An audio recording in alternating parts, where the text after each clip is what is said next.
Hi everyone, this is Sunny and welcome to my YouTube channel that is Pediatric by Sunny Tral. So hopefully आपको जितनी मैंने अभी तक 2 video डाली हैं आपको वो काफ़ी पसंद आई होंगी, काफ़ी नॉलेजेबल रही होंगी आप सभी के लिए। और ऐसे ही मैंने आपको एक प्रॉमिस किया था, मैं ऐसी वीडियो डालता रहूँगा। और आज मैं अपनी तीसरी वीडियो डालने वाला हूँ अबाउट अ क्वेश्चन जो कि कल मैंने अपलोड किया था अपनी इंस्टा और फेसबुक आईडी पे। आप सभी ने उसका काफ़ी अच्छा जवाब दिया और बहुत सारे स्टूडेंट्स उसका रैशनल मांग रहे थे, तो उसी के लिए वीडियो बना रहा हूँ। सो क्वेश्चन मैंने ऑलरेडी लिख लिया है और कुछ इमेज बनाई है आपको समझाने के लिए ताकि वीडियो ज़्यादा लंबी ना चले। ओके, तो क्वेश्चन है, after closure of newborn meningocele what essential nursing intervention must be included in the plan of care? Limit leg movement, decreasing environmental stimuli, measuring head circumference daily, observing for serious drainage from nares. ठीक है, तो पहले आपको question समझा देता हूँ कि एक सर्जरी कंडक्ट की गई है माइलो मेनिंजोसील की। ठीक है, माइलो मेनिंजोसील क्या है? इट इज़ अ सब type of neural tube defect. Basically 3 से 4 हफ्तों में, मतलब जब बच्चा मदर वूम के अंदर है और केवल कंसेप्शन को 3 से 4 हफ्ते ही हुए हैं तो न्यूरल ट्यूब बनने लग जाती है और ऑलमोस्ट उसको काफ़ी टाइम लगता है टू फॉर्म फुली। तो इसमें न्यूरल ट्यूब ओपन रह जाती है, इसको बोलते हैं न्यूरल ट्यूब डिफेक्ट। खैर मैं इसके बारे में ज़्यादा बात नहीं करूँगा क्योंकि ये टॉपिक खुद में अपने आप में बहुत बड़ा है। मैं आपको थोड़ा सा ओवरव्यू बता देता हूँ माइलो मेनिंजोसील क्या है। It's a most common serious type of neural tube defect. Basically इसके अंदर क्या होता है कि मैं आपको स्प्लिट करके बता देता हूँ। ये वर्ड माइलो, माइलो का मतलब होता है स्पाइनल कॉर्ड और meninges you very well know, and cele का मतलब होता है हर्निएट। इसका मतलब ये है इस कंडीशन के अंदर एक बच्चे की बैक पर मेनली लंबोसैक्रल रीजन पर क्या होता है, एक सिस्टिक सैक नजर दिखाई देता है, एक आउटेड पाउच, मतलब एक पाउच सा अपीयर होगा आपको और ये पाउच है आपका किस चीज का बना हुआ? Spinal cord and covered with meninges. तो इस कंडीशन के अंदर बेसिकली क्या हो रहा है कि बच्चे की बैक पर एक पाउच देखने को मिल रहा है, एक सिस्टिक सैक देखने को मिल रहा है और ये रिपेयर कर दिया है। ठीक है, मतलब after closure of newborn myelomeningocele, ठीक है, ये रिपेयर कर दिया है। तो what an essential nursing intervention must be included in the plan of care, मतलब वो पोस्ट ऑप के बारे में पूछ रहे हैं कि पोस्ट ऑप में आप क्या एसेंशियल नर्सिंग इंटरवेंशन करोगे। ऑप्शन आपके पास है लिमिटिंग लेग मूवमेंट। वेल ऐसा हम कभी नहीं करेंगे क्योंकि लेग मूवमेंट बच्चे की बहुत जरूरी है, इसके अंदर ये कॉम्प्रोमाइज होता है। तो आफ्टर रिपेयर हम लेग मूवमेंट इनहेंस करेंगे ना कि रिस्ट्रिक्ट करेंगे। इनहेंस क्यों कर रहे हैं? To prevent growth retardation. Actually जैसे जैसे बच्चा, आपने देखा होगा बच्चा काफ़ी एक्टिव होता है, अपने हाथ पैर चलाता रहता है और जितने अपने वो हाथ पैर चलाता रहेगा उतनी उसकी अच्छी ग्रोथ होगी। So it is necessary for enhance leg movement. Decreasing environmental stimuli. Okay, ये ऑप्शन आंसर हो सकता था, लेकिन ये आंसर तब होता जब ये क्लोज नहीं होता। After closure there is no need for to decrease environmental stimuli. Okay, measuring head circumference daily, ठीक है, हम इसको देख लेते हैं, इसकी कोई समझ लेंगे, पर हमें फोर्थ ऑप्शन देखना बहुत जरूरी है, observing for serious drainage from नेयर्स। Okay, जैसे कि मैंने आपको बताया ये माइलो मेनिंजोसील की बात हो रही है जो कि आपको लंबोसैक्रल रीजन पे देखने को मिलता है, ना कि नॉस्ट्रिल्स के पास।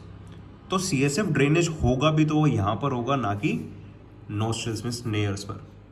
तो ये ऑप्शन भी आपका रॉन्ग हो जाता है, ये रॉन्ग हो गया और ये रॉन्ग हो गया। अब हेड सर्कमफ्रेंस डेली क्यों चेक कर रहे हैं, इसका आंसर मैं आपको अब बता देता हूँ। ओके, बेसिकली हमारे ब्रेन में कुछ लॉब्स होते हैं और उन लॉब्स को हम कहते हैं स्पेस, या फिर उन्हीं को कहते हैं हम वेंट्रिकल्स।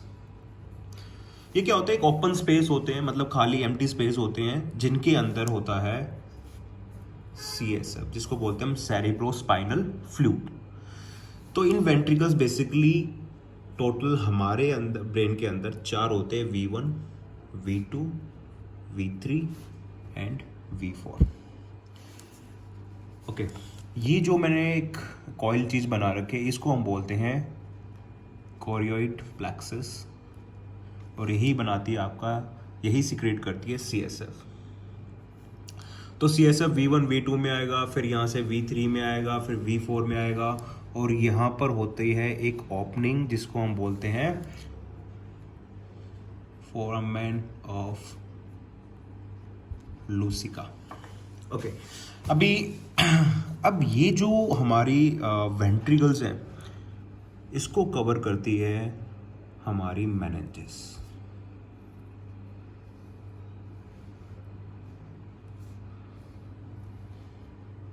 दैट मीन्स कि ये जो फ्लूइड है, ये जो CSF है, जो वेंट्रिकल्स में यहाँ से रिलीज होना स्टार्ट हुआ था, यहाँ से इस पाथवे से आकर फोरामेन ऑफ लूसिका के थ्रू कहाँ चला गया, ये CSF चला गया आपका इसके अंदर, इस मेनिंजेस के अंदर, और इस स्पेस को हम बोलते हैं सब एरेक्नॉइड स्पेस। ओके, अब हम जरा इसको थोड़ा सा और इलेबोरेट कर लेते हैं।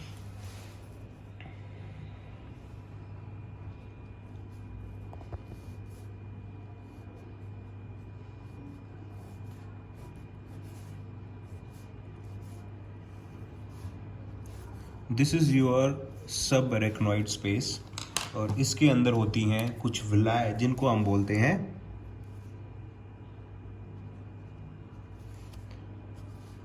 सब एरेक्नॉइड विलाय।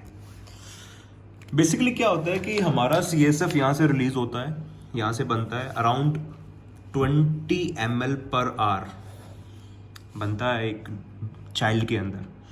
तो 20 ml पर आवर मतलब 400 to 500 ml per day CSF release होता है बच्चे के अंदर।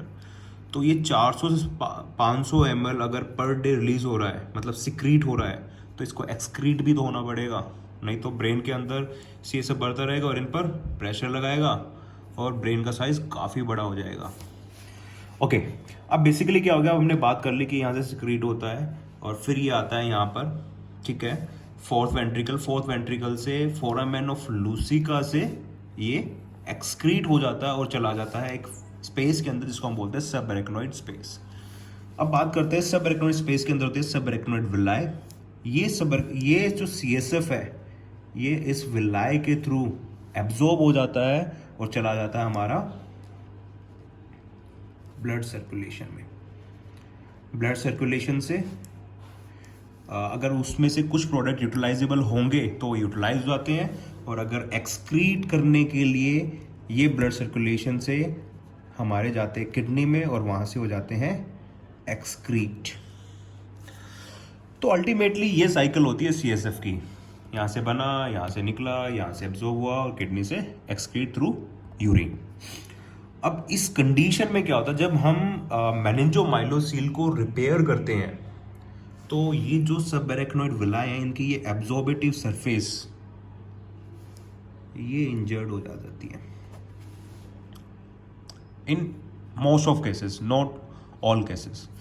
तो ये जब इंजर्ड हो जाएंगी तो ऑब्वियस सी बात है ये CSF एब्जॉर्ब नहीं होगा, बट यहाँ से तो CSF बनता रहेगा, एक्यूमुलेट होता रहेगा, और यहाँ से एक्सक्रीट हो नहीं रहा तो धीरे धीरे वो इन पर प्रेशर लगाएगा।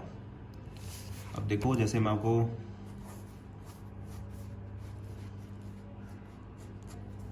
बेसिकली ये हमारा ब्रेन है, ये मान लो हमारा एक वेंट्रिकल है जिसको मैंने बना दिया कोरियोइड प्लेक्सस, ठीक है। अब इसके अंदर क्या हो रहा है, CSF बढ़ता जा रहा है। अब ये क्या करेगा, इस पर प्रेशर लगाएगा, तो ऑब्वियस सी बात है हमारे ब्रेन का भी साइज क्या होने लग जाएगा, बढ़ने लग जाएगा। तो ऑब्वियस सी बात है क्रेनियल बोन का भी साइज बढ़ने लग जाएगा, और उस कंडीशन को हम बोलते हैं hydrocephalus. hydrocephalus. That means accumulation of CSF in the ventricles, जिसकी वजह से हेड का साइज बढ़ जाता है और उस कंडीशन को बोलते हैं हाइड्रोसेफेलस. तो इसलिए हम हेड सर्कमफ्रेंस मेजर करेंगे daily to detect hydrocephalus. So hopefully आपको ये समझ में आ गया होगा कि हम after repairing of myelomeningocele head circumference क्यों मेजर करते हैं. बिकॉज यहाँ पर जो एब्जॉर्बेटिव सरफेस है जिसको हम बोलते हैं सबरेक्टिनोइड विलाई, वो इंजर्ड हो जाती हैं और जिसकी वजह से CSF एक्सक्रीट नहीं हो पाता है. एक्सक्रीट नहीं हो पाएगा तो ऑब्वियसली बात है वो वेंट्रिकल्स में फिल होता जाएगा तो वो क्या करेगा, प्रेशर लगाएगा ब्रेन के सेल्स पर और ब्रेन का सेल्स धीरे धीरे साइज बढ़ने लग जाएगा और इस कंडीशन को बोलते हैं, एनलार्ज हेड को हम बोलते हैं hydrocephalus due to accumulation of CSF. तो होपफुली आपको ये समझ में आ गया होगा और क्यों यहाँ पर आपने चारों ऑप्शन जरूर देखने चाहिए कि मैंने ये क्यों एलिमिनेट किया, ये क्यों एलिमिनेट किया, ये क्यों एलिमिनेट किया और इसी को अपना प्रायोरिटी आंसर क्यों बनाया. तो ऐसे ही मैं आपको क्वेश्चन डालता रहूँगा. होपफुली ये वीडियो काफ़ी नॉलेजेबल रही होगी आप सभी के लिए. And please kindly like and subscribe and also tap on the bell icon so you will be get notified when I upload any video regarding my questions. Thank you so much. Bye.